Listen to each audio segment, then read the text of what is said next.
নমস্কার, আশা করছি আপনারা সবাই খুব ভালো আছেন। শীতকালে বেলাবেলির ঝামেলা ছাড়াই আমি বানিয়ে দেখাবো ফুলকো রুটি। অবশ্যই বাড়িতে একবার হলেও ট্রাই করবে। গ্যারান্টি দিচ্ছি সব রুটিগুলোই ফুলবে। তাহলে কথা না বাড়িয়ে চলুন দেখে নেওয়া যাক আজকের রেসিপি। প্রথমে আমি এইরকম একটা কাঁচের বোল নিলাম। এখন আমি এর মধ্যে দিয়ে দেব 2 কাপ সাদা আটা। আমি এখানে সাদা আটা ব্যবহার করেছি, আপনারা চাইলে লাল আটা দিয়েও করতে পারেন। এখন আমি অল্প অল্প জল দিয়ে ব্যাটার বানিয়ে নেব।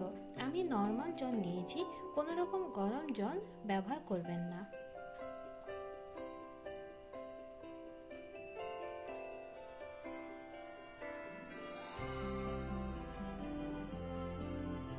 ব্যাটার বানানো হয়ে গেলে এখন আমি এর মধ্যে দিয়ে দেব অল্প লবণ, দিয়ে আবারও মিক্সড করে নেব।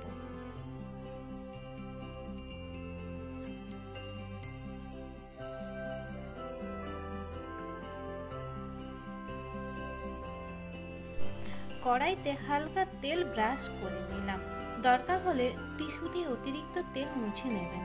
তেল দেওয়ার কারণ হলো যাতে ব্যাটার তলাতে না লেগে যায়। এখন 1 হাতা ব্যাটার দিয়ে এইভাবে চারপাশে ছড়িয়ে দিলাম। এখন আমি উল্টে পাল্টে সেঁকে নেব। আর হ্যাঁ, অবশ্যই চেপে চেপে ভাজতে হবে। এই দেখুন প্রথম রুটিটা আমার কিভাবে ফুলেছে।